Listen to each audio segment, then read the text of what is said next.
¿Cómo están? Le agradecería a los chicos que están en internet. Bueno, gracias Rita. Lázaro. Bien. Bueno, gracias por la paciencia. Pero ya arrancamos. El programa de hoy, o la idea de lo que vamos a trabajar hoy, es retomar algo de los temas que hablamos la semana pasada, atributos de las personas, hacer alguna actividad sobre este tema, nombre, patrimonio, que les voy a compartir, y avanzar o comenzar con las personas jurídicas y los atributos de las personas jurídicas. Más o menos ese sería el plan para trabajar juntos. Comenzamos hablando de qué es el derecho, ¿no? ¿Qué es esta ciencia que vamos a estudiar? Ese conjunto, en principio ordenado, de reglas, de normas, de pautas de conducta que regulan la actividad del ser humano o la conducta del ser humano en relación con otras personas y con un objetivo de resolver los conflictos entre estas personas de una manera equitativa o justa. Esto es el derecho. Y luego nos abocamos a ver quién es el sujeto del derecho, quién es el destinatario del derecho, ¿no? Que fue lo que hablamos la semana pasada.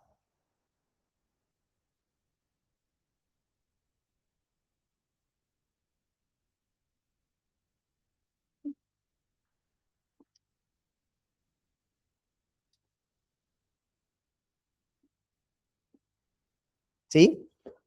Y el sujeto del derecho es la persona. Por lo menos hasta ahora, sin perjuicio que hay veces hay algunas cosas que aparecen como sujetos de derecho, ¿no? Hay algún caso donde el sujeto de derecho pareciera ser un animal, el caso de la orangutana del Zoológico de Buenos Aires. En la Constitución de Bolivia o de Colombia, por ejemplo, aparece como sujeto de derecho el ecosistema, la tierra. Pero la regla general, o por lo menos lo que está aceptado, es que el sujeto de derecho es la persona.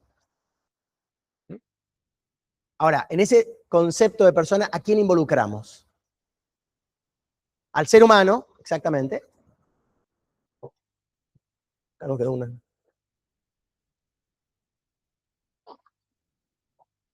¿Solamente? No. También, junto con el ser humano, que nunca puede no ser sujeto de derecho, es decir, el ser humano siempre es sujeto de derecho, no importa sus características, si es mayor, menor, nacional, extranjero.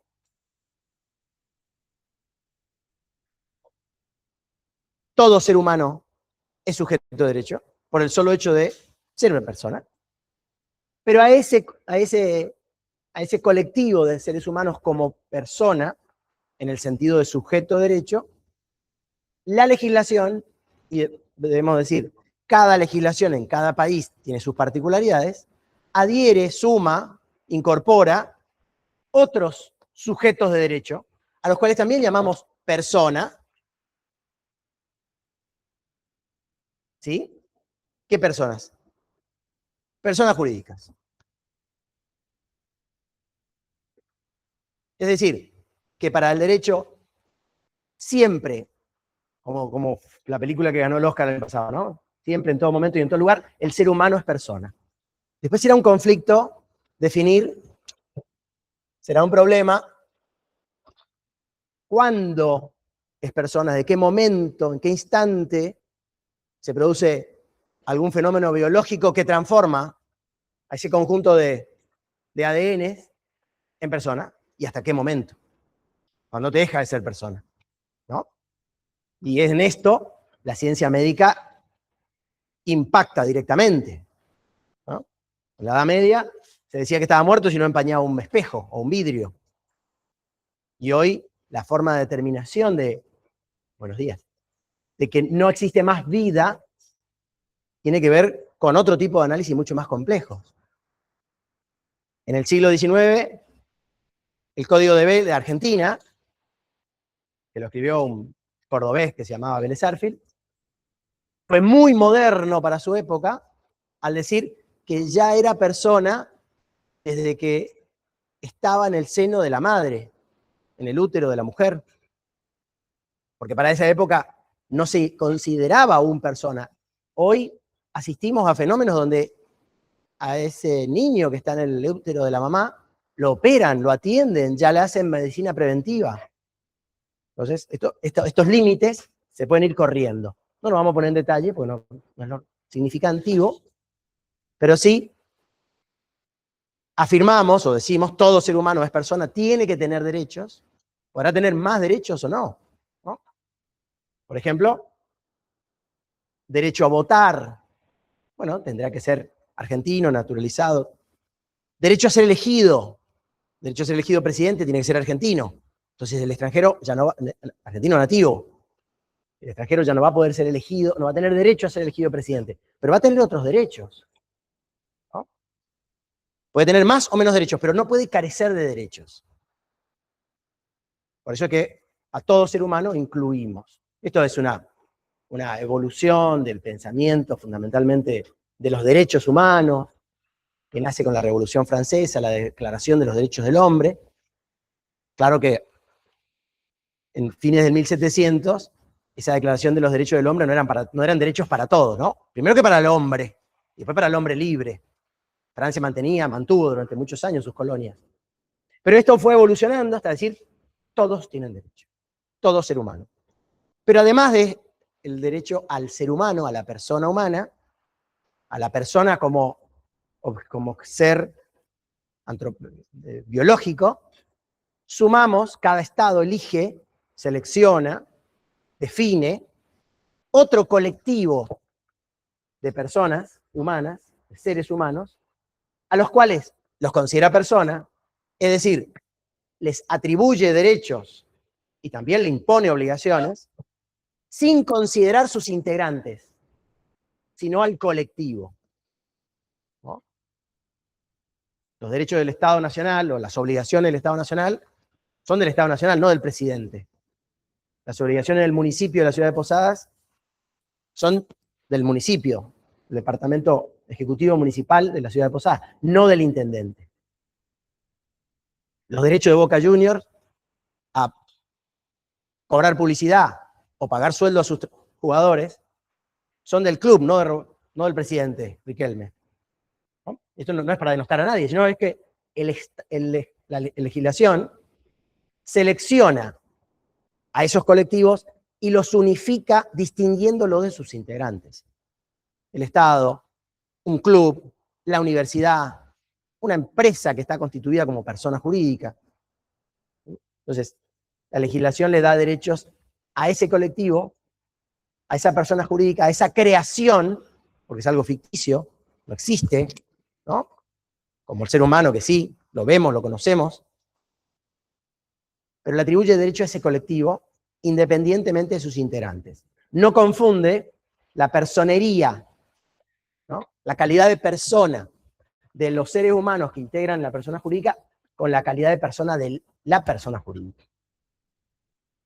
Entonces, por ejemplo, gráficamente va a tener un quid distinto. La sociedad anónima va a tener un quid distinto del quid del socio, o del presidente del directorio, o de cualquiera de sus socios, para distinguir esta personalidad diferenciada de la persona jurídica respecto de las personas humanas que lo integran. Y, como para complicar más el tema, puede inclusive existir una persona jurídica integrada solamente por una persona humana, un solo socio.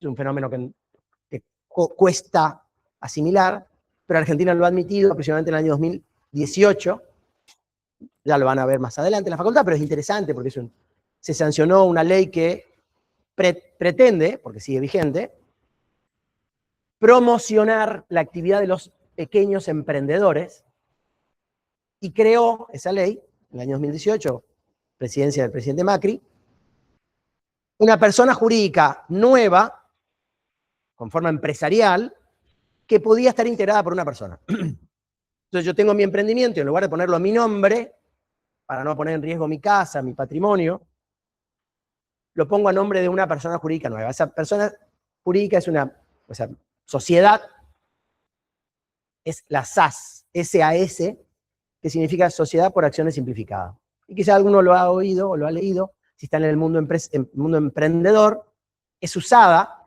por los emprendedores y por otros empresarios, porque teóricamente es una persona jurídica muy rápida de crear, muy sencilla de poder administrar, y está pensada para los emprendedores. Bueno, traje agua también, pero... Sí. La sociedad anónima unipersonal también está creada desde la sanción del Código Civil, pero la sociedad anónima unipersonal, por la forma en que fue diseñada, no está pensada para un ser humano. Es sociedad anónima unipersonal, es cierto, una persona, pero está pensada para sociedad anónima de una persona jurídica. Entonces, ¿qué ocurría antes de esa ley? Por ejemplo, Coca-Cola Internacional tenía su sede en Argentina. ¿Y cómo la constituía a la Coca-Cola Argentina? Y bueno, lo traía al gerente general en Argentina y le decía, bueno, yo voy a ser socio con vos. Yo tengo el 99,99% de la sociedad y vos tenés el 0,01. Esa era una sociedad falsa. En realidad el socio único era la Coca-Cola. Entonces lo que ha permitido la SAU es que esas personas jurídicas que quieren crear una nueva persona pueden, pero no está pensada para un ser humano. Primero, por los costos que tiene que tener un patrimonio muy especial, los controles que les exige. Entonces la SAU no funcionó, a pesar de que está vigente el año 2015, un poquito antes, que la SAS, la SAU no funcionó para pequeños emprendedores. Y ahí aparece pocos años después la SAS, que sí, teóricamente, no teóricamente, no, realmente, tiene un diseño en el que rápidamente podría sacar la personería. De hecho, la ley obliga a que exista un modelo. Entonces yo quiero constituir una SAS, no tengo que andar escribiendo un modelo, ya está el modelo establecido, y el compromiso del Estado de que si la persona usa ese modelo, la inscripción es inmediata. En Buenos Aires, en el día. Acá en Misiones no tanto, pero muy rápido. Entonces rápidamente la persona puede tener una SAS, la inscribe en ARCA, tiene su quit y ya podría gestionar su emprendimiento. Entonces, pero bien, volviendo al tema, las personas jurídicas, ordinariamente, colectivo de personas humanas, con estas excepciones. La SAS puede ser de una sola persona. Respecto de las personas humanas, repasamos algo y vamos a la actividad que quería plantear con ustedes. Hablamos de dos temas. Primero, todo ser humano tiene cierto conjunto de derechos que los tiene solo por el hecho de ser humano, lo que llamamos derechos humanos, ¿no? Y que también denominamos derechos personalísimos. Toda persona tiene un bagaje, un conjunto de derechos, por eso es persona, porque tiene posibilidad de tener derechos y obligaciones, y que los que sí o sí tiene son los derechos humanos o derechos personalísimos. No nos vamos a detener porque son derechos extrapatrimoniales, ¿no? Que son como por ejemplo el derecho a la vida, el derecho a la integridad física, derecho a la intimidad, derecho a la privacidad, derecho a la autodeterminación de su vida, derechos que están por fuera del patrimonio. Y además de estos derechos personalísimos que caracterizan a la persona, porque los tiene, aparecen otros modos de ser que individualizan al ser humano.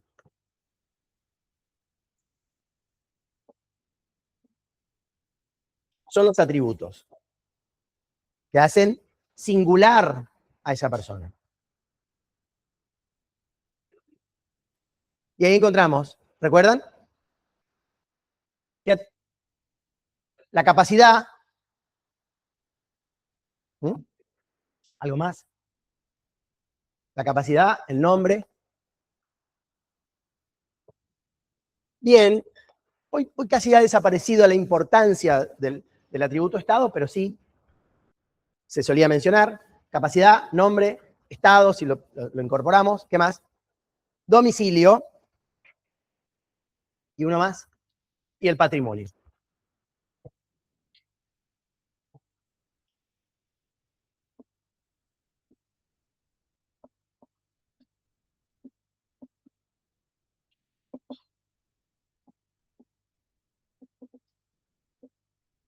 Esto lo vieron, ¿no? Todo esto.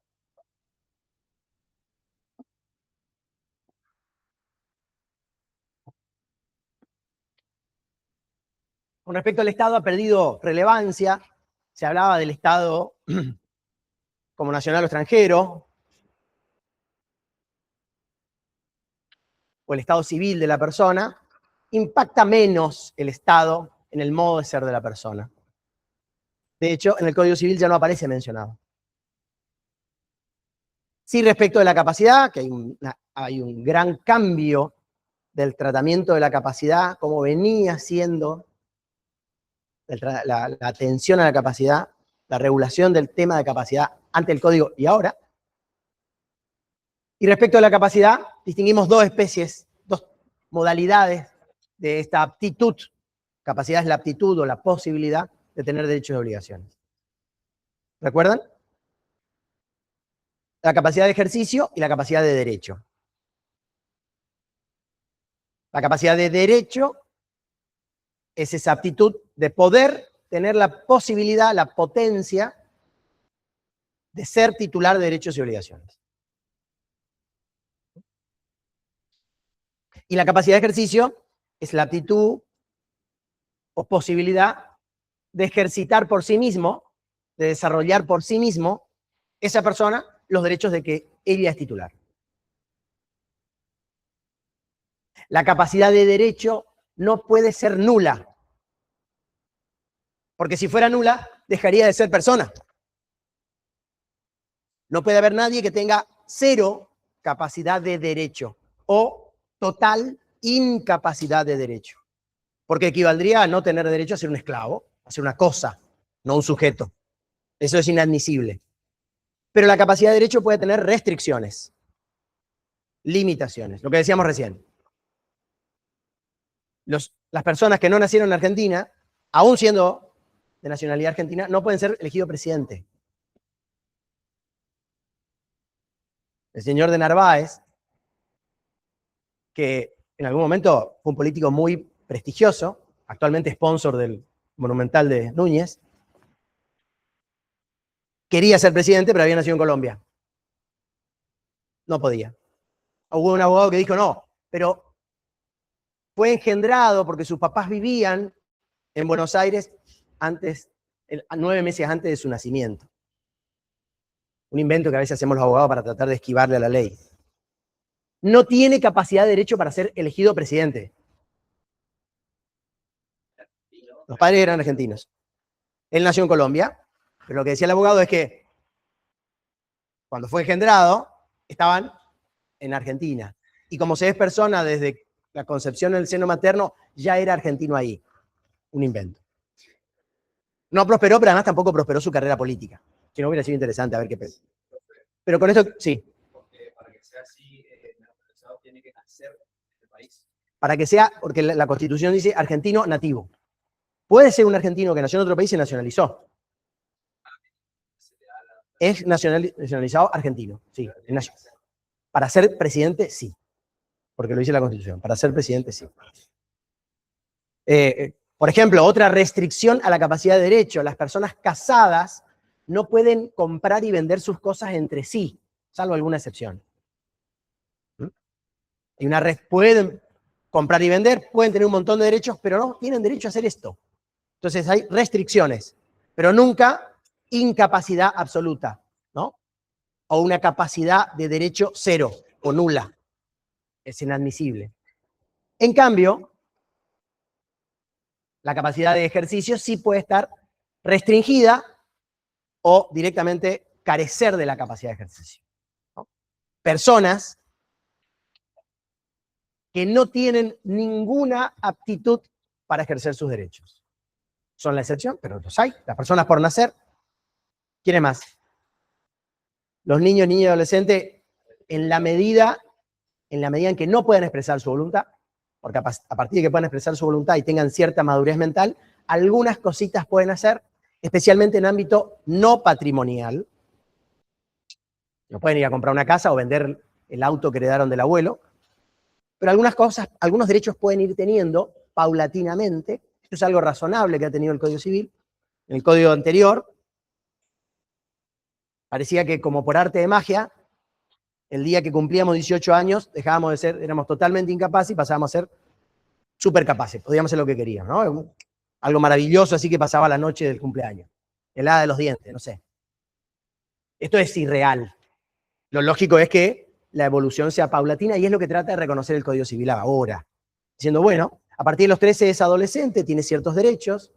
Antes de los 13, si tiene cierta madurez mental y puede expresar su voluntad, tiene otras conductas. E inclusive, después de los 18, aún siendo ya capaz de ejercicio, tiene quedan ciertas cosas vinculadas con su situación de incapacidad. Por ejemplo, puede reclamar alimentos a los progenitores hasta los 21 años, pero si es mayor, puede reclamar. O hasta los 25 si sigue estudiando, ¿no? Es como que se extiende esa situación de transición del niño, niña, adolescente a adulto o ciudadano capaz mayor.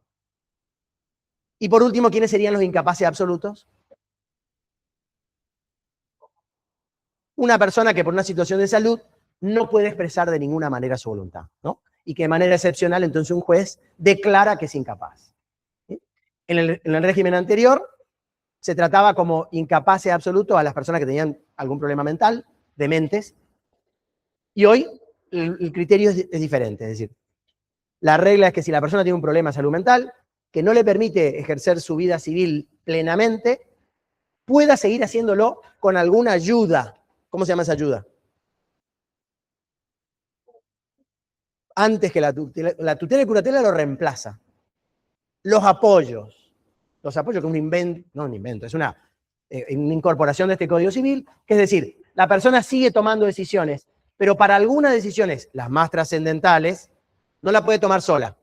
Tiene que tomarla con un apoyo, que generalmente es un familiar. ¿No? ¿Quiere trabajar? Sí, puede trabajar. ¿Quiere vender la casa? Tiene que firmar con la mamá, con el papá, con el hermano.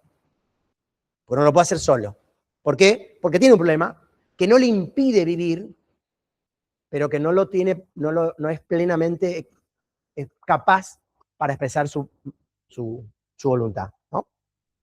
Esto también es una ventaja del Código Civil, porque en el sistema anterior la persona era sana o demente. Y tampoco es razonable que haya tales extremos. ¿Quién está totalmente cuerdo? No le preguntemos a Freud, porque empezamos a... Entonces la ley lo que dice es, si la persona puede expresar su voluntad, bueno, hay que analizarlo médicamente y decir qué cosas puede hacer con apoyo, qué cosas eventualmente no podrá hacer. ¿No? Esto fue un modelo, un fallo, una sentencia de un juzgado de la ciudad de Entre Ríos, creo que era Federación, en donde se trataba de un joven, una persona que iba a cumplir 18 años, que tenía síndrome de Down, y los padres se presentan y dicen, queremos que lo declare demente, porque él no puede cuidar sus cosas. Pero el juez advierte que ese muchacho había ido a la escuela, aunque por supuesto especial, trabajaba como cajero, como acomodador de bolsas en un supermercado, iba al club, practicaba deportes en su club, sabía el dinero, sabía números, pero por supuesto para él quizá era más importante un caramelo que iba a comprar que el auto que tenía. Y tenía un problema mental. Entonces el juez dijo, no lo podemos declarar cuerdo, pero también es injusto declararlo completamente demente. Y le hizo una sentencia medida. Dijo, él va a poder hacer esto no. Con esa idea, esa es la filosofía de este nuevo sistema de apoyos, es decir, que la persona no la corremos de la vida civil. Si puede, que siga acompañada por alguien. Ahora, si está en una situación extrema, como el caso de coma, una persona que no puede manifestar su voluntad, u otro problema mental que le impide completamente manifestar su voluntad, excepcionalmente aparece la idea de la curatela, que es la declaración de incapaz absoluto y otra persona que toma decisiones por él, ¿no? Que es excepcional. ¿Qué puede pasar? ¿No? Hay personas con esa situación de salud. El nombre es la identificación de la persona, que está compuesta por el nombre de pila o prenombre y el apellido o el nombre de la familia, y que hay ciertas reglas, no nos vamos a meter en detalle, pero por una cuestión de orden, y para no que pase lo de Manuel Belgrano que creo que tenía 11 nombres de pila. Pobre, si iba a la escuela y tenía que escribir su nombre en el cuaderno. El legislador trae ciertas reglas, ¿no? que forman parte de una tradición cultural, ¿no? Cantidad de nombre de pilas y el uso del apellido. Y que en cada país es distinto, ¿no? Si va primero el apellido de uno o de otro. En Brasil, por ejemplo, lleva primero el apellido de la madre y luego el padre, pero el que pasa a los hijos es el del padre. Son cultural. En otros países el apellido es distinto si es varón o mujer. Navratilova. Cada país tiene su creación de orden de cómo identificar a la persona. El domicilio es el lugar donde el Estado va a exigir, reclamar el cumplimiento de las obligaciones, donde teóricamente lo puede encontrar a la persona. Y el patrimonio es el conjunto de objetos de contenido patrimonial de los cuales es titular una persona.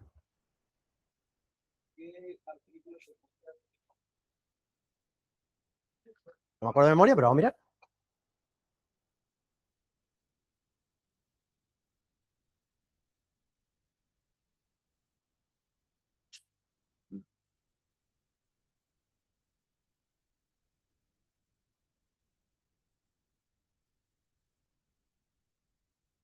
$200 y poco.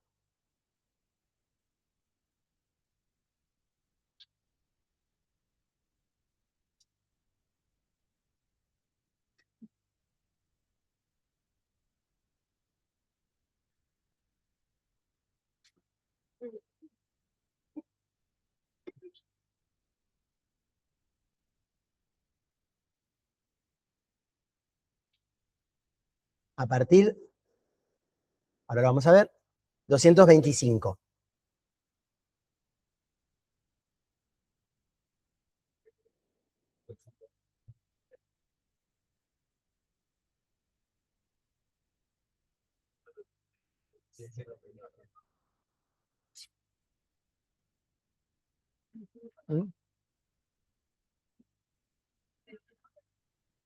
El patrimonio es el conjunto, no está definido en el código, es el conjunto de objetos patrimoniales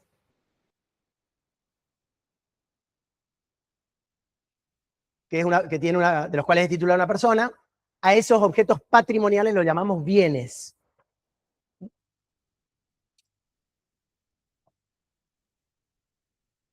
Por acá, solo para...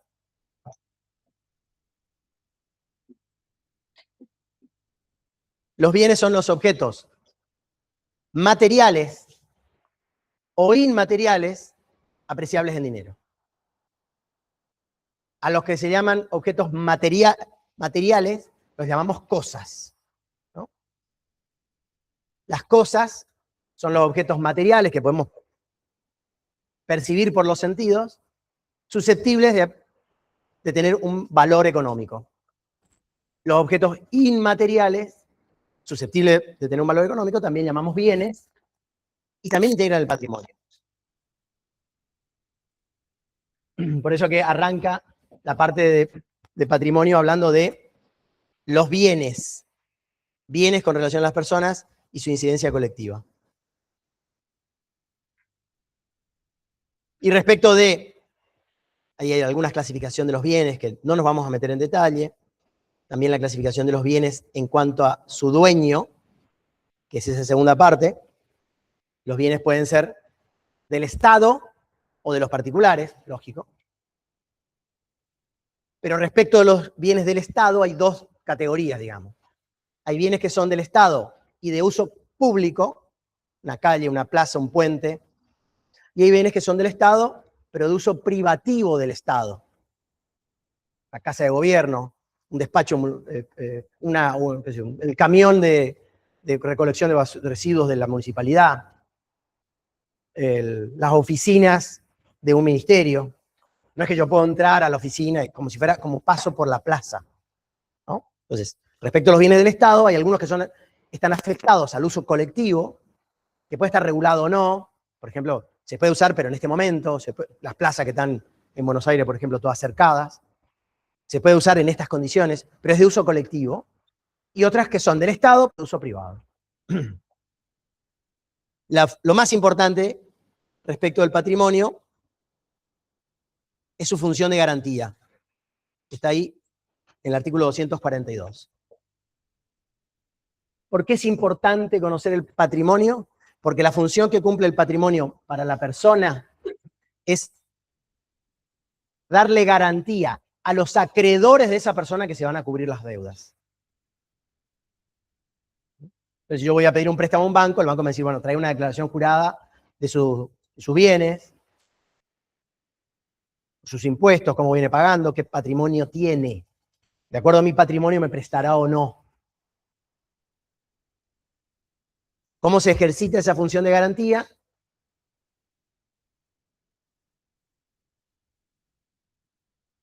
Si la persona deudora no cumple su obligación, los acreedores o el acreedor tiene derecho a liquidar ese patrimonio, transformarlo en dinero, y de ese líquido cobrar su crédito.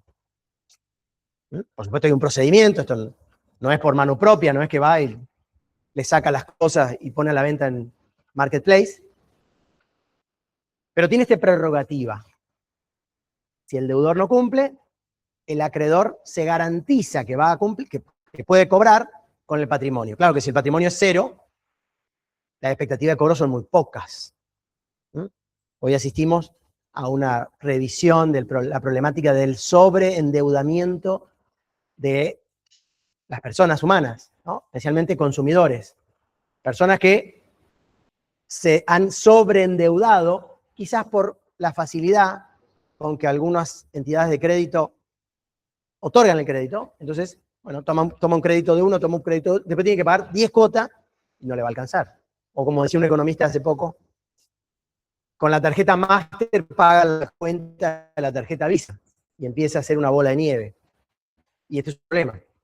¿Cuál va a ser el problema? Y bueno, que algún acreedor no va a cobrar. Porque si debo más que el patrimonio que tengo, salvo que saque la quiniela, tenga una suerte de esas, o que cambie radicalmente la situación patrimonial de esa persona, este pequeño patrimonio no va a alcanzar a pagar toda la deuda, alguien no va a cobrar. Pero es una responsabilidad del acreedor. El acreedor que prestó sin cerciorarse que el patrimonio de su deudor fuera suficiente para cubrir ese crédito. Pero nos quedamos con esta idea. La función más importante del patrimonio es la función de garantía. Y por último, el bien más importante del patrimonio suele ser, puede que no, pero el bien más importante del patrimonio de la mayoría de las personas humanas es la vivienda. Y el Código Civil entonces trae un régimen especial de protección de la vivienda, muy bueno, que habría que aprovechar, ¿no? Que todos tendríamos que recomendarle a nuestros clientes que lo utilicen, por el cual, si la persona es propietaria de su vivienda, aún integrando el patrimonio, la vivienda va a estar acá en el patrimonio, no sale del patrimonio, sigue siendo de él, pero queda fuera de la posibilidad de que los acreedores lo embarguen, lo agredan, ¿no? Lo liquiden. Bien, es cierto que están protegidos, pero vienen protegidos por otro lado. Pero sí, ahora no me iba a meter en esto, pero hacemos ese detalle. La vivienda, si se afecta a este régimen, si se cumplen con estos requisitos, que fundamentalmente es inscribir en el registro que es la vivienda, no es embargable, no es ejecutable, no lo pueden atacar los acreedores posteriores a la inscripción. Es decir, que si yo hoy tengo deudas y quiero proteger la vivienda y no lo hice ayer, ya es tarde. Con lo cual hay que hacerlo de manera preventiva. Tengo que primero inscribir la vivienda para protegerla y luego, si tengo algún problema, esa vivienda va a estar protegida por este régimen. Los acreedores posteriores no lo van a poder tocar. Y eso es, me pueden embargar el sueldo, el auto, otras cosas, otros inmuebles, pero no la vivienda. Por eso es una protección muy buena. Pero además de la vivienda, que está excluido si cumple con este requisito. integra el patrimonio, pero está excluido de la función de garantía. Entonces, si está inscripta como vivienda, no lo pueden embargar. Además de la vivienda, hay otros bienes, por ejemplo, los bienes necesarios mínimos para la vida, las herramientas de trabajo, que también están fuera de la función de garantía. Vienen por otro lado, pero están en la misma situación. Es decir, además de la vivienda, no se puede embargar las herramientas o elementos de trabajo, el sueldo, salvo en un pequeñísimo porcentaje, para las personas que cobramos sueldo, y los elementos mínimos para la vida, que cada vez van cambiando, ¿no? Se suma, por supuesto, los enseres básicos del hogar, la cama, la cocina, la heladera, el aire acondicionado, ¿no? Cada vez más cosas son mínimas para vivir. Eso no quiere decir que el acreedor no va a poder cobrar, pero va a tener que buscar del resto del patrimonio, de lo que haya, de lo que tenga. Les propongo entonces, antes de empezar con la parte de persona jurídica, que es lo que íbamos a trabajar hoy, hacer dos actividades, que las voy a compartir acá, espero que se vean bien, espero que nos puedan seguir los que están a distancia, para hablar de domicilio y patrimonio.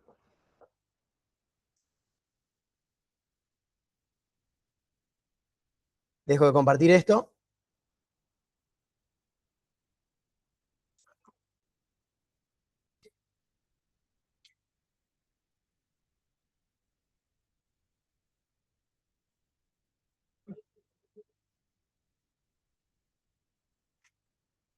Bueno.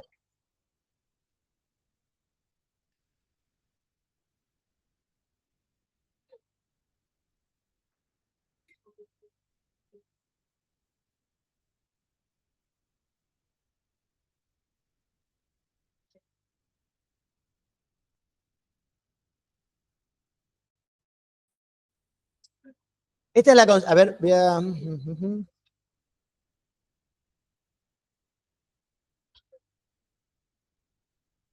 Ahí se ve mejor.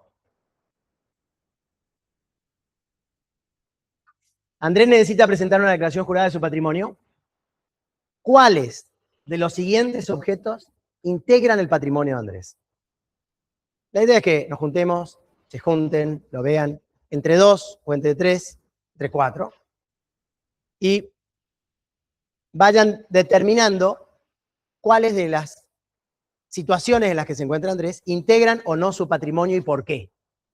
Nos tomamos 10 minutos y luego hacemos una presentación conjunta. ¿Se llega a leer los que están atrás?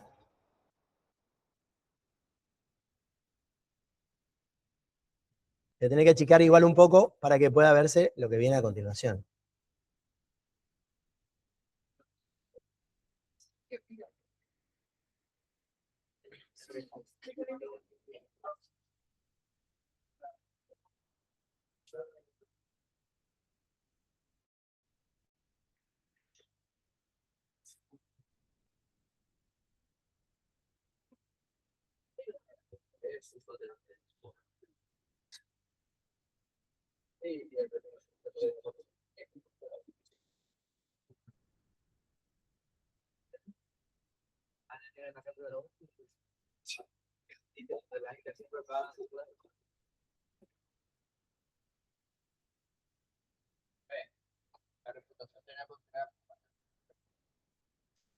Bueno, esa es lo que me gustaría que lo piensen.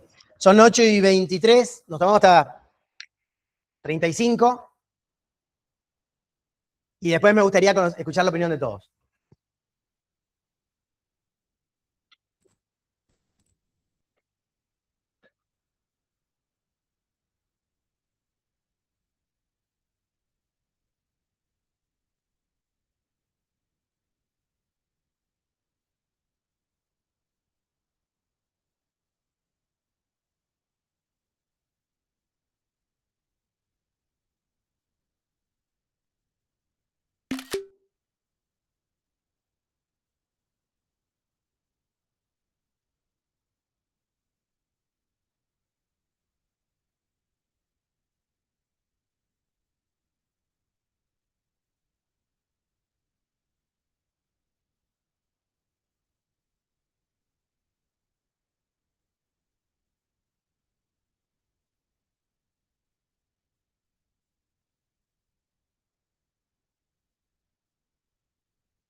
Nos preguntaban en la sala de chat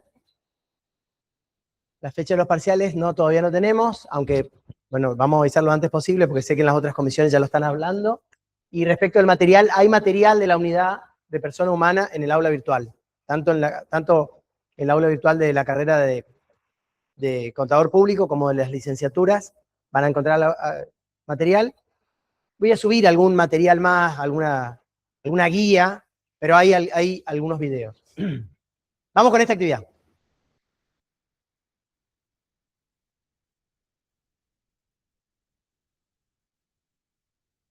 Es hijo de una familia muy conocida de la ciudad. ¿Qué les parece? No integra el patrimonio, ¿no? No es cosa ni bien. Podrá tener un valor, pero no integra el patrimonio. Tiene un camión de trabajo inscrito a su nombre. Claramente, ¿no? Está su nombre, es propietario. Integra el patrimonio porque es una cosa, ¿no? En este caso, un objeto material, ¿sí? Que tiene valor económico, claramente. Mucho o poco, pero tiene un valor económico. Ahora, si el vehículo está inscrito en otra provincia, también. No importa la radicación de los bienes, ¿no? Va a seguir integrando su patrimonio. Inclusive podría ser en otro país. No nos vamos a meter acá, porque es un tema de tributos, que lo van a ver mucho mejor con los profesores de tributos, pero una persona que tributa en la Argentina y tiene bienes en el extranjero, también tiene que tributar por las ganancias que esos bienes reportan en el extranjero. Si tuviera una empresa en Paraguay, las ganancias que tenga ese establecimiento en Paraguay, si están a su nombre y es contribuyente argentino, paga impuesto a la ganancia en Argentina, aunque Argentina reconoce que puede descontar los impuestos análogos que paga allá. Es decir, si paga ganancias en Paraguay y paga un 10% de las ganancias, Argentina tiene que pagar el 35%, bueno, se va a poder descontar de lo que tiene que pagar en Argentina lo que ya pagó en el extranjero. Lo mismo en Estados Unidos. Pero no importa la radicación de los bienes, si integran el patrimonio, no importa dónde están. Tiene un depósito a plazo fijo en conjunto con su esposa. También. ¿Qué les parece? ¿El depósito a plazo fijo es una cosa o es un bien? ¿Es un objeto material o inmaterial? ¿Por qué? Sí, podría, inclusive hoy ni siquiera existe, porque el banco no nos da más un cheque del plazo fijo, se hace por internet. ¿Es lo mismo si yo tengo el dinero que si lo tengo en el banco? No es lo mismo. ¿Quién es el dueño del dinero si está depositado en el banco? El banco. Yo tengo un derecho a decirle, señor, acá en mi cuenta dice que yo tengo un saldo a favor de tantos millones de pesos, voy a retirar la mitad.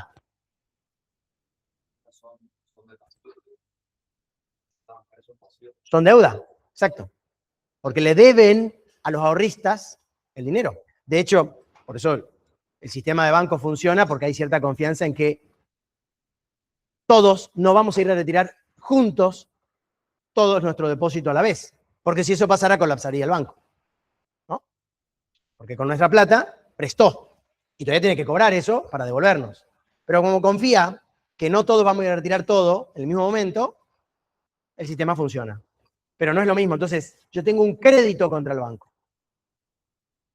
Yo tengo un derecho a que el banco me devuelva, me pague mi plazo fijo, mi ahorro en cuenta corriente o en caja de ahorros. Entonces integra el patrimonio, pero no son cosas. Si yo tuviera los billetes, bueno, hay otro ejemplo de eso. Sí. No escuché. Es un derecho creditorio o crediticio, sí, un derecho patrimonial, sí. Es estado civil casado.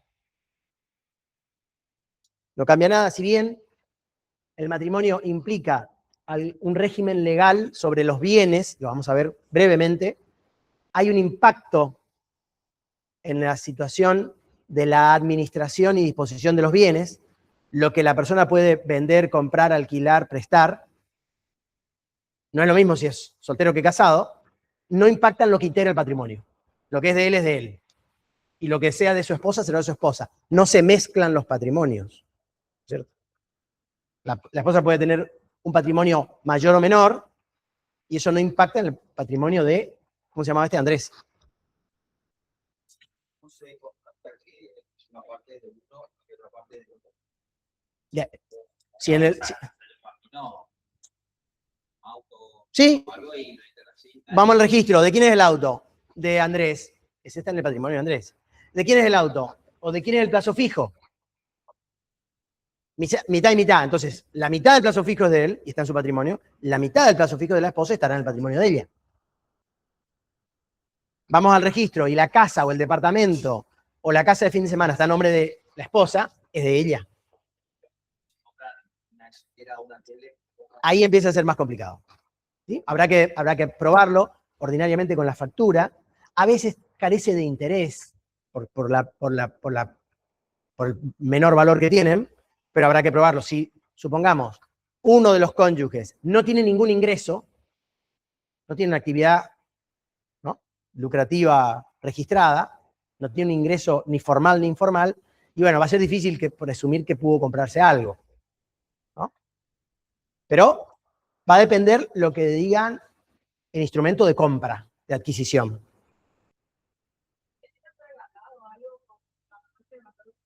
Sigue siendo de la persona que recibió el regalo.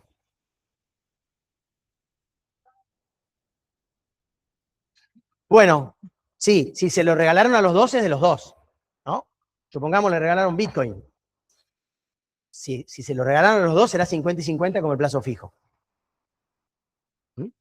Volviendo al tema, la situación de casado impacta en la administración y disposición de los bienes, pero no en lo que integra el patrimonio, ¿no? Cada uno va a tener su propio patrimonio. Y como regla general, con su patrimonio va a pasar a pagar a sus acreedores. Los acreedores del otro no le van a poder cobrar al patrimonio del que no es deudor, ¿no? De la pareja, uno le debe al banco, pero no tiene nada. El banco no le puede cobrar al otro cónyuge. Solo le puede cobrar al cónyuge deudor. Esto es la regla. Hay alguna excepción, es extrañísima, pero cada uno paga sus cuentas. Por lo tanto, la situación de casado no afecta la conformación del patrimonio. ¿Cómo? ¿Qué sería eso? Una casa. Sí. Si la inscribís a tu nombre, está tu nombre. Si la inscribes a nombre de los dos, como el plazo fijo, será a nombre de los dos. Si la inscribes a nombre de ella, será del patrimonio de ella. ¿Sí? Ahora, cuando termina el matrimonio, por ejemplo, por muerte, los bienes que se adquirieron durante el matrimonio se dividen mitad y mitad. No importa quién lo pagó. Pero eso es cuando termina. Mientras dura el matrimonio, lo que es de uno atiende a sus propios acreedores y el patrimonio del otro atiende a sus propios acreedores. No se mezclan los patrimonios, ¿sí? Solamente cuando se extingue el matrimonio, cuando termina por alguna causal, algunos bienes, los que se adquirieron durante el matrimonio, se dividen mitad y mitad. No importa quién puso más. ¿Tiene ahorros en dólares guardados en el domicilio, en el colchón? ¿Integra el patrimonio? Sí. ¿Cuál es la diferencia con el plazo fijo? Que no los tiene declarados. Bueno, sí, podría tenerlos declarados, no sé. Los tiene guardados, no los tiene en el sistema formal, pero los podría tener declarados. Lo tiene en la mano, él es el dueño, son cosas, ¿no?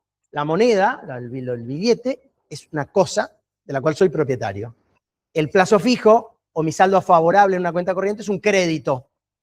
Es un objeto intangible, un derecho a cobrar algo. También integra el patrimonio. ¿Sí? Si no lo tuviese declarado, también integraría, ¿no? Sí, integra el patrimonio, solamente que no lo va a querer declarar. Vale, ya sea una cuestión fiscal o una situación de estrategia tributaria. Pero integra el patrimonio siempre. Puede no declararlo. Y probablemente no se lo cuente a nadie, pero integra el patrimonio. Tiene cheques por cobrar por 1,5 millones de pesos. Son créditos, ¿no?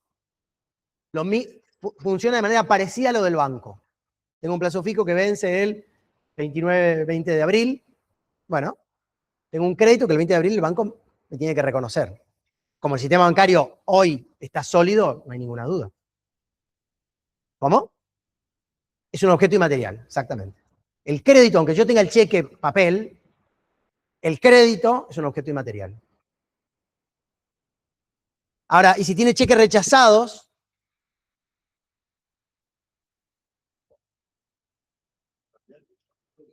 lo mismo, sigue siendo un crédito, le siguen debiendo. Hay menos posibilidad de cobro. Ya, ya huele, algo huele mal en Dinamarca, pero integra el patrimonio. Puede pasarlo a pérdida.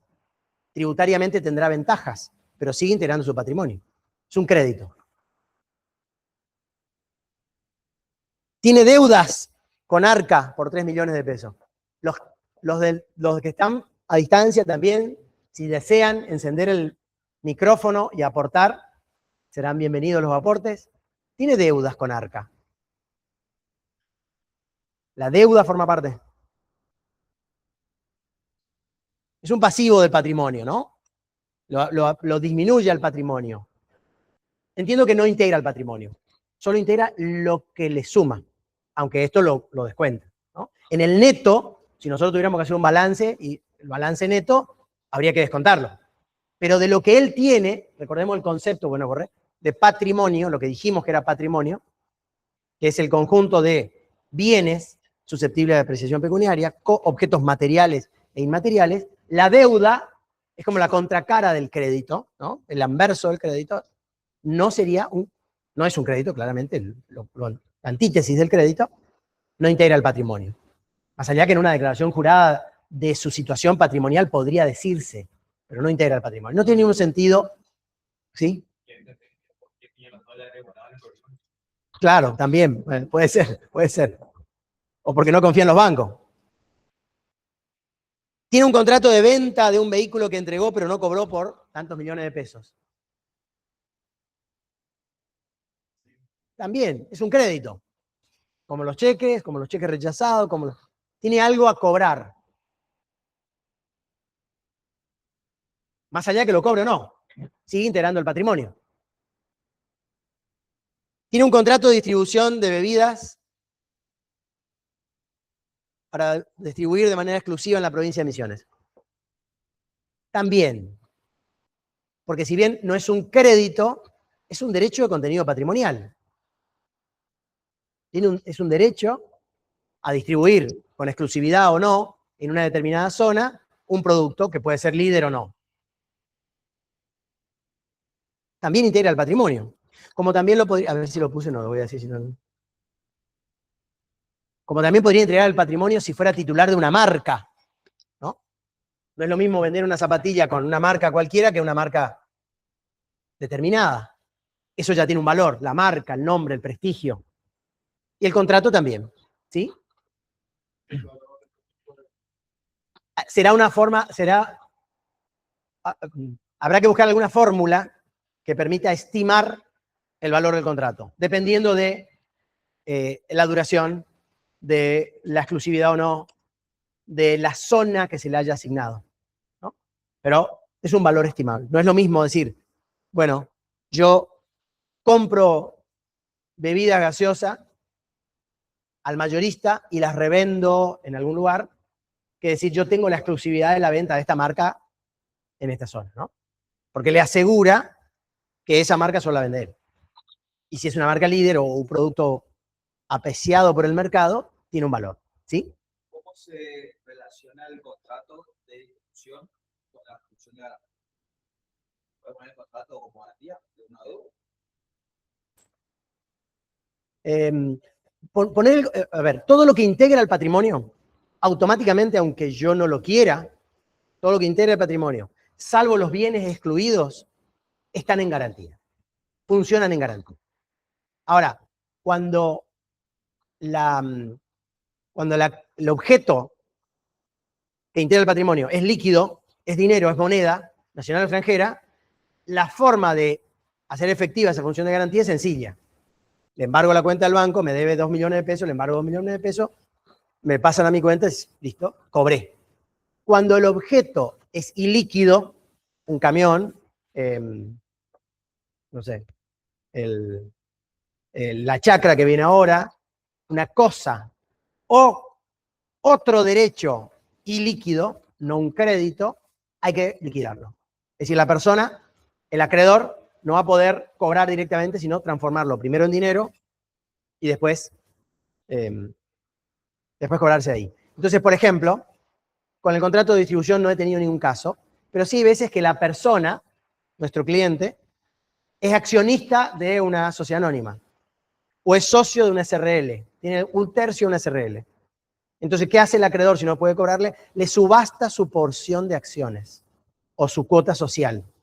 Se va, así como puede salir a subasta el camión o la chacra, subasta ese objeto inmaterial que no es creditorio. A alguno le puede interesar, quizás a otro socio, ¿no? Lo liquida y de lo que resulte se cobra. De una manera parecida, si un acreedor quisiera cobrarse por un objeto inmaterial, un derecho no creditorio, tendría que liquidarlo. O sea, mediante una subasta, transformarlo en dinero. Va a cobrar todo su crédito en la medida que el patrimonio sea suficiente. Si tiene un crédito por 100 y liquidando todo el patrimonio que cumple la función de garantía llega a 50, va a cobrar la mitad de su crédito. ¿No? Es una cuestión de lo que alcance. Pero tiene derecho a cobrar todo su crédito, sí. Por último, la chacra del abuelo era... ¿Cómo? También integra, por supuesto. ¿Sí? Así es. No importa el origen o cómo la adquirió, siempre y cuando no sea ilícito. Vamos a preguntarle a Chiquitapia, a Tobillino. Cosas difíciles de explicar. Pero no importa el origen, si integra el patrimonio, sea porque lo compró, porque lo recibió de regalo o herencia, es de su propiedad. A los que están a distancia,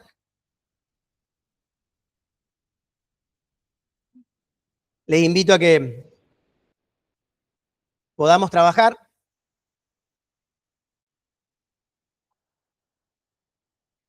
Vamos con otra actividad ahora de domicilio.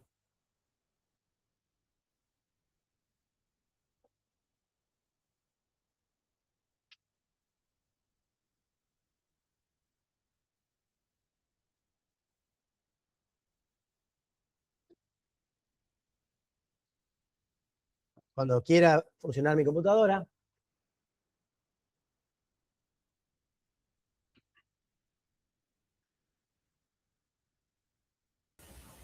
Profe, buen día. ¿Le puedo hacer una consulta? Sí, Victoria. Mientras pongo la actividad. Las deudas no se pueden considerar como parte del matrimonio si son una obligación. ¿Por qué consideramos solo los derechos y no las obligaciones?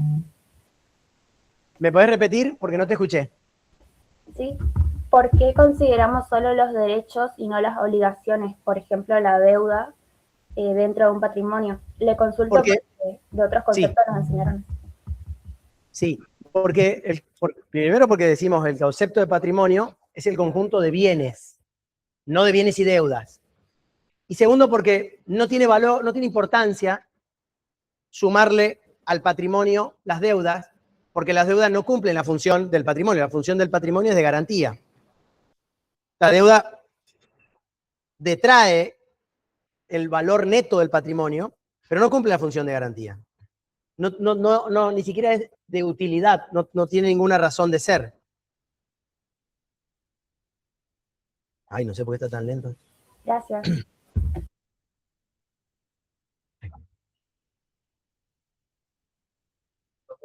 Algo parecido, sí.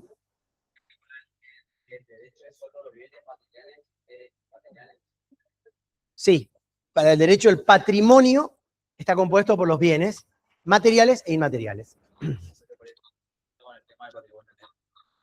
Claro, patrimonio neto, cuando hablamos de un balance, exacto, descuenta. Aunque va a tener una composición similar, el patrimonio bruto va a tener una composición similar. Desconozco si contablemente hay objetos que se registran o no de manera distinta al patrimonio en este concepto, pero entiendo que es lo mismo. Todo lo que el contribuyente o la persona sea titular de bienes de objeto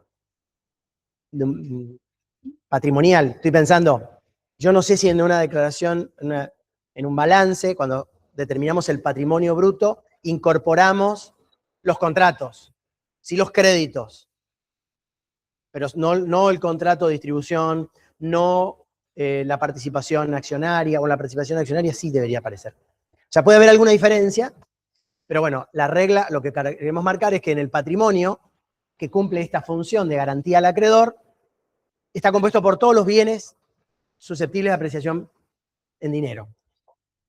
En el diario, aparece la cosa, el contrato y la participación. Debería, la participación accionaria lo he visto, es cierto.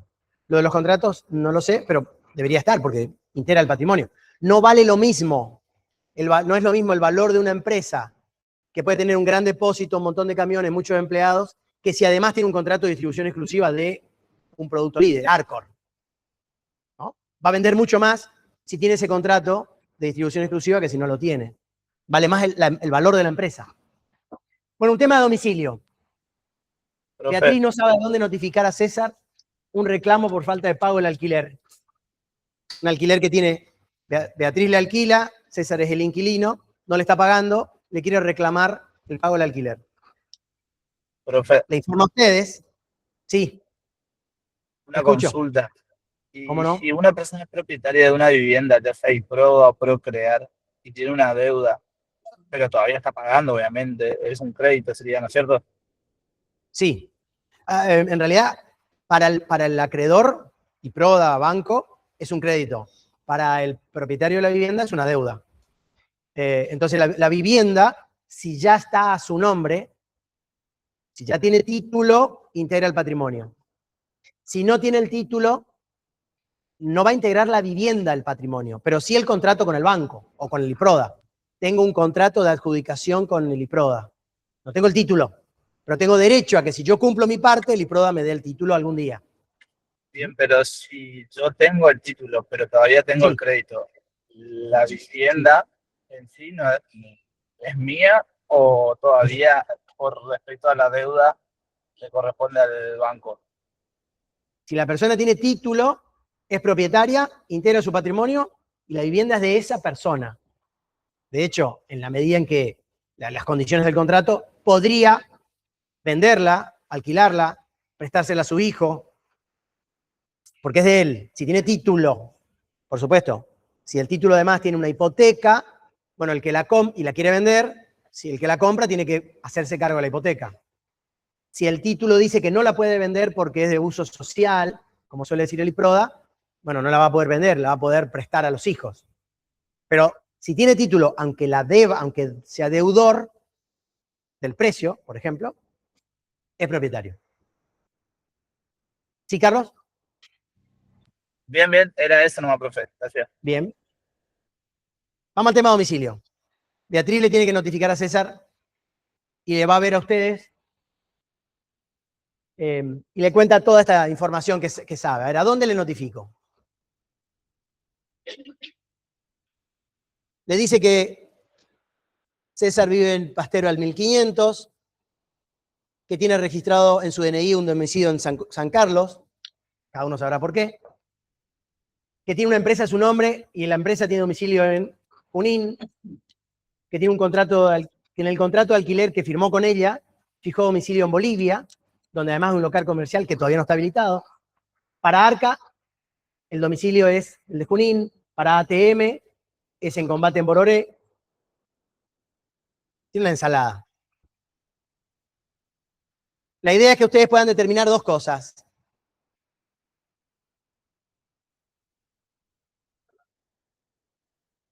¿En qué domicilio tiene que notificarle Beatriz a César? ¿Y cómo calificaría a los restantes domicilios? ¿Qué tipo de domicilios son los enumerados del 1 al 6? Pensémoslo, nos tomamos unos minutos y hacemos una presentación nuevamente.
¿Lo pudieron ver?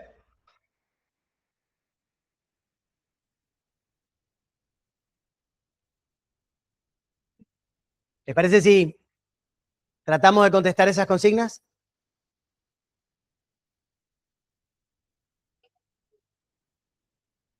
Comenzamos por la segunda.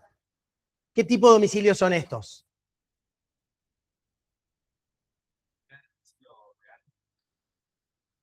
El domicilio real es el primero, es donde vive la persona. Así es. El domicilio real es donde la persona vive más allá que lo tenga registrado o no registrado. ¿Sí? Donde vive con alguna intención de permanencia, ¿no? Si está temporariamente porque está de vacaciones, ese no será su domicilio real. ¿Mm? ¿El domicilio del documento? No. Vamos a... ¿Qué dice el Código de Domicilio Legal?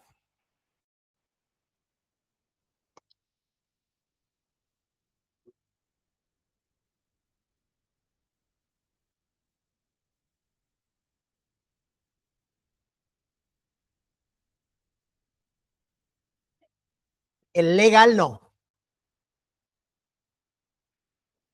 En donde la ley presume, sin admitir prueba en contrario, que la persona está. No estoy encontrando el número del artículo, perdón. Y dice, ¿cuánto? 74. Y dice, solo tienen domicilio legal los funcionarios públicos, los militares, ayúdenme, los transeúntes, o sea, el que no tiene domicilio real, tiene domicilio legal donde está, y los incapaces tienen domicilio legal en el de su tutor o curador, que lo representa. Solo eso tiene, ninguno de nosotros tiene domicilio legal. Es una rareza el domicilio legal, porque el domicilio legal es, no importa dónde vos vivís, yo te voy a notificar acá y punto. El gobernador, ¿dónde lo notificamos? En su despacho de la Casa Rosada, al intendente en el 5º piso del municipio, ¿sí? A los militares en el lugar donde prestan servicio. Todos los demás tenemos domicilio real, no legal. El domicilio del documento es un indicio, ¿no? Es decir, puede ser que viva ahí, pero si quedó viejo o quiso mentir, el que vale es el domicilio real. Salvo que tenga legal, pero son esos 4 supuestos excepcionales y raros, ¿no? Y si la persona vive ahí, digamos, puede ser haciendo un relevamiento, constatando con los vecinos, yendo a ver que esté ahí, que tiene servicios a su nombre en ese lugar, ¿no? O que está, llegamos, le notificamos y estaba, está. ¿No? Tiene una empresa y el domicilio de la empresa es Junín. Este no es un domicilio, es un indicio del domicilio. Quizás viva ahí, digamos, es como una posibilidad de domicilio. Pero si la persona no vive ahí, aunque dice que vive en San Carlos Corrientes, cualquier parecido con la realidad es coincidencia, tu caso. No. Ah, en Garupá, pero ya no vivís más en Garupá. Claro. ¿Cómo? Nunca viviste, pero pusiste domicilio ahí. Sí, puede ser, o puede ser que haya quedado desactualizado. Ahora es muy fácil cambiar de domicilio, pero hace pocos años era un chino ir a cambiar el domicilio. Entonces, no, voy después, la semana que viene. Uy, me mandan a votar allá lejos, bueno, no importa, una vez cada 2 años. Ahora es más simple, pero el domicilio que figura en el documento no tiene una calificación de domicilio, es una presunción de domicilio. Puede ser que la persona viva ahí, pero si ya no vive más, vale el real por sobre el declarado. El domicilio donde está la empresa, la sede de los negocios. Podríamos decirle que es un domicilio comercial, o la ley lo denomina es el domicilio real para la actividad de la empresa, o comercial. ¿Sí?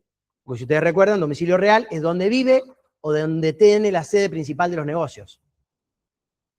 Entonces, para sus cuestiones particulares será la casa, para las cuestiones de la empresa será donde está la empresa. El domicilio que figura en el contrato de alquiler, dice, fijó su domicilio en Bolivia 156, donde está el local que alquiló, que todavía no está habilitado. ¿Qué tipo de domicilio es?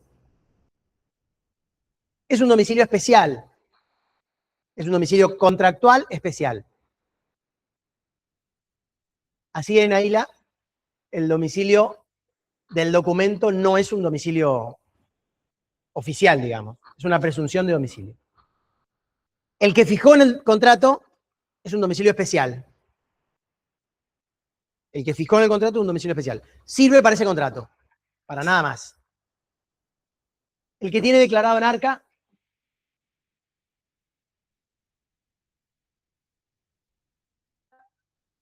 es un domicilio fiscal y dentro de los domicilios que conocemos, ¿cuál es? Es un domicilio especial también. Para el vínculo entre el ARCA y el contribuyente es el domicilio válido. Hoy en día igual las notificaciones son electrónicas. Pero no importa su domicilio real, cuando ARCA le tenga que notificar, le va a poder notificar en este domicilio, en ese vínculo contribuyente y el fisco. Lo mismo decimos de ATM. Si la persona es contribuyente de distintos fiscos, puede tener un domicilio fiscal para cada uno de ellos. Y de hecho, como todos notifican electrónicamente, es distinto. Es un domicilio también especial y fiscal. Y termino. Sí. Dice que tiene domicilio, no tiene domicilio y la persona cuyo domicilio no es conocido lo tiene en el lugar donde se encuentra. Es como el del transeúnte. Una persona que no tiene domicilio real, porque no tiene un domicilio fijo o estable, no tiene un domicilio donde decidió vivir o tener la sede de sus negocios, por lo que fuera, ¿no? Homeless, tiene domicilio donde está. Se le puede notificar dónde está. Lo cual lo hace muy difícil, lo cual lo hace muy complejo, porque si yo quisiera realmente notificarle algo, tendría que estar persiguiéndolo. Probablemente tenga pocos procesos judiciales, ¿no? Que le vayan a reclamar, si está en esa situación. Pero es la persona que no tiene un domicilio real. Nos dice Nicole que está transcribiendo la llamada. No entiendo qué. Eso capaz que era. Bueno, ojalá que todos puedan participar tranquilamente. ¿En qué domicilio tiene que notificar entonces Beatriz?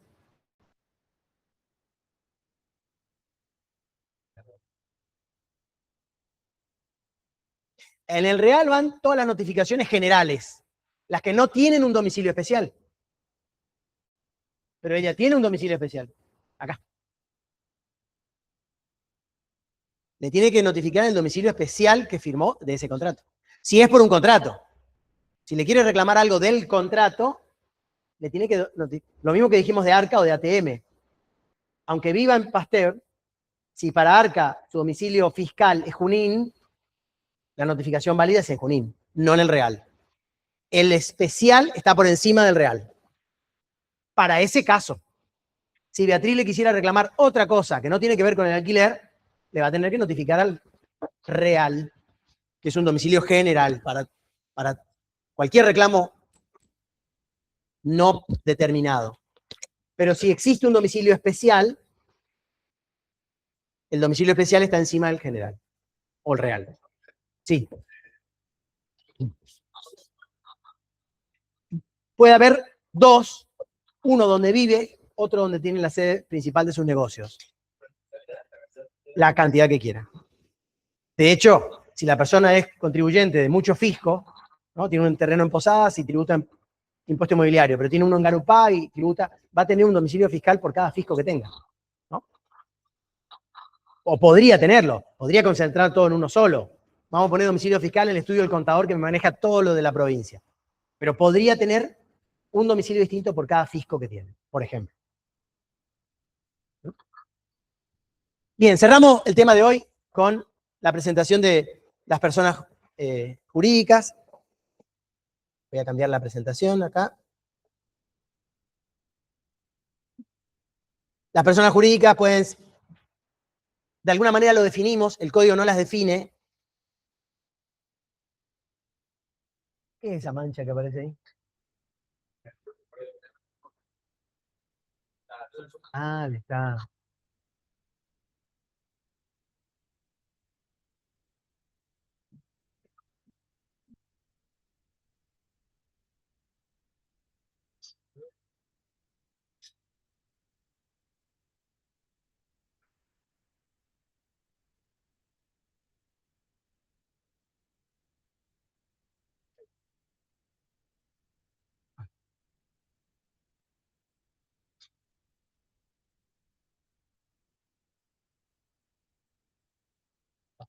Está demasiado lento. No sé por qué está tan lenta la computadora. Ya la habíamos definido como que es el conjunto de personas humanas, excepcionalmente incluso una persona humana, a la que el Estado le atribuye derechos y le impone obligaciones independientemente de sus integrantes, o de manera diferenciada de sus integrantes. Entonces no hay un concepto, pero va a ser persona jurídica lo que la legislación diga que es persona jurídica. Dentro de esas personas jurídicas encontramos dos tipos: las personas jurídicas públicas y privadas. Las personas jurídicas públicas están enumeradas en el Código Civil.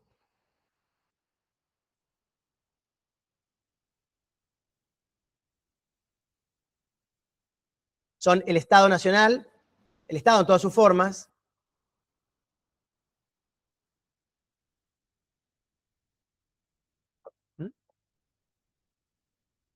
artículo 146, el Estado Nacional, Provincial, Municipal, la Ciudad de Buenos Aires, que tiene rango de provincia, aunque su jefe de gobierno no se quiere llamar gobernador. Las entidades autárquicas, jefe de gobierno, han elegido jefe de gobierno, pero podría llamarse gobernador. La Constitución de la Ciudad de Buenos Aires permite que puedan denominarse gobernador. Podría llamarse intendente, eso creo que medio que le baja el precio un poco, entonces no quieren. Eligieron jefe de gobierno. Las entidades autárquicas, que son desprendimientos del Estado, las demás organizaciones constituidas en la República a las que el ordenamiento jurídico le atribuye el carácter de público, ¿no? Personas jurídicas creadas por ley. Por ejemplo, los colegios y consejos profesionales, el Colegio de Médicos, el Colegio de Profesionales de Ciencias Económicas, el Colegio de Abogados, el Colegio de Arquitectos, son todos creados por ley. Esa institución, ese colegio, esa persona, es una persona de derecho público, no estatal, ¿no? Es pública, pero no estatal. También son personas jurídicas públicas los estados extranjeros, las organizaciones del derecho internacional, OEA, ONU, ¿no? La Corte Interamericana. Y toda persona pública constituida en el extranjero cuyo carácter público resulte del derecho de su nacimiento. Es decir, si para el Estado brasileño, no sé, voy a decir, Petrobras es una persona jurídica pública, para Argentina esa empresa sería pública. Esa persona jurídica sería pública. No lo sé, dije cualquiera, ¿no? Digo, si para el Estado extranjero es persona pública, para Argentina lo reconoce con el mismo rango. Y la Iglesia Católica, ya que hay una concesión que hace el Estado a la Iglesia. Las demás iglesias no son personas jurídicas, pero no públicas. ¿Qué ventajas tienen las personas jurídicas públicas? Que existen porque están enumeradas en la ley. Nadie necesita darle autorización para funcionar, nadie necesita decir que sí pueden trabajar o no pueden funcionar. Automáticamente existen, ¿no? Y son personas jurídicas sin que necesiten un reconocimiento de algo o de alguien, que no va a pasar con las personas jurídicas privadas. Las personas jurídicas privadas, en cambio, están enumeradas en el artículo 148, aunque la enumeración no es taxativa, no agota todos los supuestos. ¿Pero quiénes son? Las sociedades, que antes llamábamos sociedades comerciales, SA, la Sociedad Anónima, la SAU, la SAS, la SRL,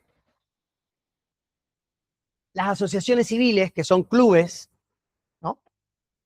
Un club de barrio, un club de amigos, un club de fútbol, un club deportivo, un club social. Las simples asociaciones son personas jurídicas que se constituyen como un club, como una asociación, pero no reúnen todos los requisitos. Entonces la ley le da personería, pero restringida. Por ejemplo, no van a poder ser propietarios de inmueble, pero pueden tener otro patrimonio. Las fundaciones, las iglesias, confesiones, comunidades religiosas, lo que decíamos hoy, son personas jurídicas, pero tienen que ir a presentarse a la autoridad y decir, quiero constituir como iglesia. Y si hasta que no le dicen sí, ok, podés, no son personas, a diferencia de las públicas. Las mutuales, las cooperativas, el consorcio de copropiedad, ¿no? El consorcio, que es el conjunto de propietarios de un edificio dividido en propiedad horizontal, también es persona, ¿no? Tiene derecho a cobrar las despensas, tiene obligación de hacer el mantenimiento del edificio, es persona. Pero además termina diciendo, y toda otra persona jurídica contemplada en las disposiciones de ese código, de este código, o de otras leyes. Es decir, siempre y cuando la ley diga que es persona jurídica, es persona jurídica.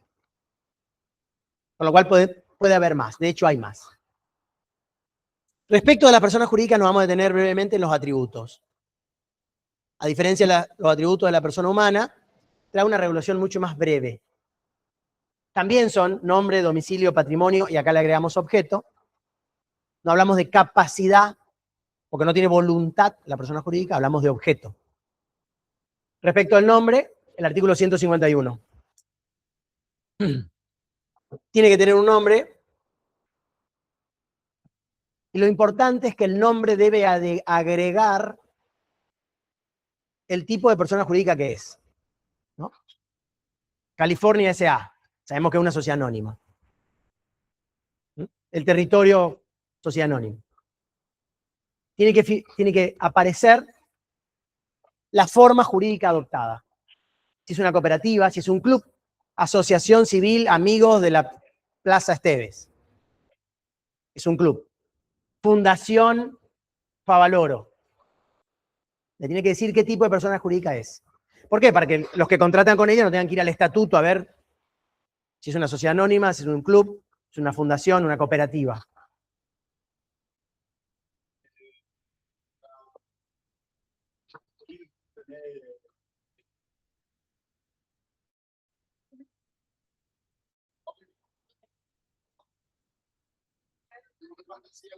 Sí, claro. Permiso. Cerrar un poquito. Por supuesto.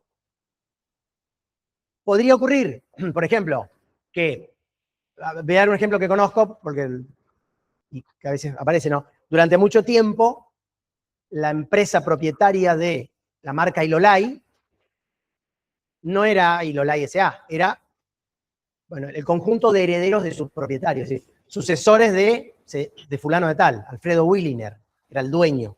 El dueño había fallecido, los herederos continuaron, y esos herederos que continuaron eran una persona jurídica. Y probablemente hoy se llame, qué sé yo, Williner S.A., supongamos. Aunque el nombre comercial es Ilolai. Lo mismo que la Serenísima. Ahora la compró,